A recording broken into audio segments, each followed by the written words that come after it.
Hello friends, मैं हूं स्वाति पांडे और आज हम लोग देखने वाले हैं हिंदी पद्यांश को।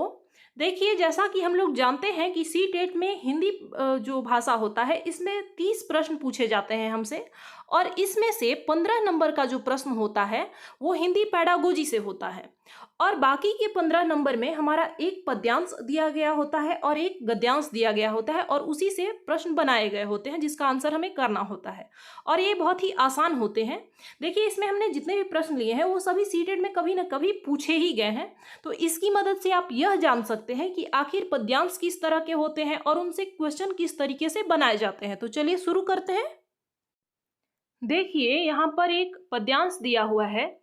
इससे प्रश्न सॉल्व करने के लिए सबसे आसान तरीका है कि पहले आपको समझना पड़ेगा इसे। अगर आप इसे अच्छी तरीके से समझ गए तो इससे एक भी प्रश्न आपके गलत नहीं होंगे।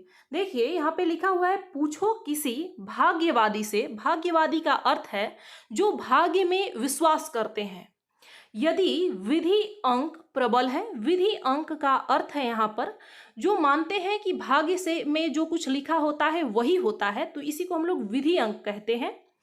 आगे दिया गया है कि पद पर यानी पैरों पर क्यों देती न स्वयं, यानी स्वयं पैरों के पर क्यों नहीं देती है। वसुधा, वसुधा का अर्थ है पृथ्वी। निज रतन उगल है, यानी स्वयं का रत्न क्यों उगल के हमें पैरों के पास क्यों नहीं देते थी। अगर कवि पूछ रहा है कि किसी भाग्यवादी से, पूछो किसी भाग्यवादी से, यदि विधि अंक यानी जो हमारा भाग्य है अगर वही प्रबल है तो हमें स्वयं जो है पृथ्वी रत्न उगल के क्यों नहीं दे देती हमारे पैरों पर। तो इसका भावार्थ यही है। चलिए अब इससे संबंधित हम लोग प्रश्न को देख लेते हैं।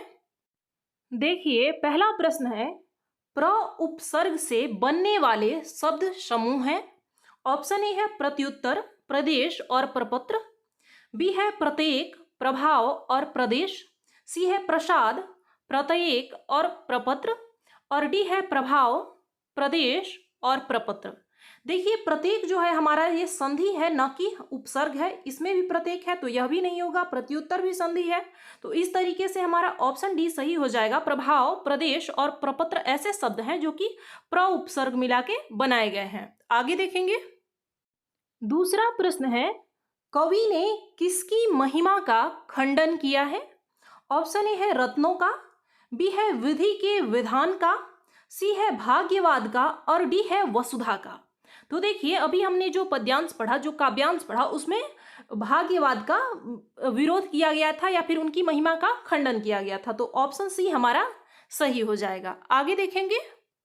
तीसरा प्रश्न है, विधि अंक से तात्पर्य है। ऑप्शन ए है न्यायवादी, बी है न्याय अंक, सी है विधाता का लिखा होना और डी है भाग्य का लिखा हुआ।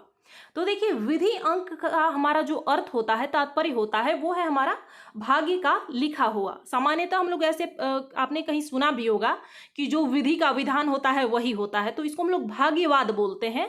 यानी कि जो समूह वो मानता हो कि जो भाग्य में लिखा हुआ होता है वही होता है, तो ऑप्शन डी हमारा सही हो जाएगा। आगे देखेंगे। अगला प्रश्न है, कवि के अनुसार यदि भाग्य ही सब कुछ होता तो क्या होता।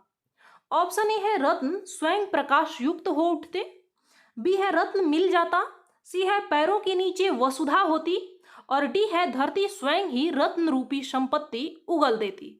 तो देखिए, कवि ने क्या कहा था कि यदि भाग्यवादी ही अगर सही बोलते हैं या फिर अगर वो सही बोल रहे हैं तो फिर उनके अनुसार तो यह होना चाहिए था कि धरती स्वयं ही अपना जो रत्न है अंदर वो बाहर निकल के ऐसे ही उगल देती। हमें मेहनत करने की क्या जरूरत थी। अगर भाग्य के भरोसे ही सब कुछ होना था तो यहाँ पे कवि का तात्पर्य यही था, तो ऑप्शन डी हमारा सही हो जाएगा। आगे देखेंगे।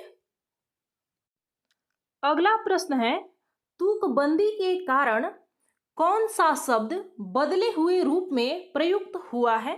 ऑप्शन ए है उगल, बी है रतन, सी है प्रबल और डी है स्वयं। देखिए, बहुत ही आसान सा प्रश्न है।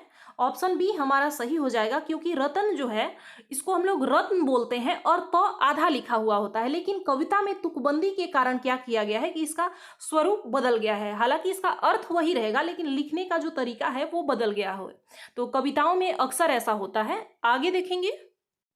अगला और अंतिम प्रश्न है, इनमें से कौन सा वसुधा का समानार्थी है। ऑप्शन ए है जलधि, बी है रजनी, सी है महीप और डी है वारिधि। तो देखिए जलधि और वारिधि ये दो ऐसे शब्द हैं जिसका अर्थ होता है समुद्र या सागर। तो जलधि और वारिधि जो है ये समुद्र और या फिर महासागर ये सब के पर्यायवाची शब्द है या समानार्थी शब्द है। रजनी का अर्थ होता है रात्रि। तो यहाँ पे ऑप्शन सी हमारा सही हो जाएगा। महीप यानी वसुधा, वसुधा यानी धरती, ये तीनों ही समानार्थी शब्द है या पर्यायवाची शब्द है। तो आज के लिए बस इतना ही, मिलते हैं अगली क्लास में। धन्यवाद।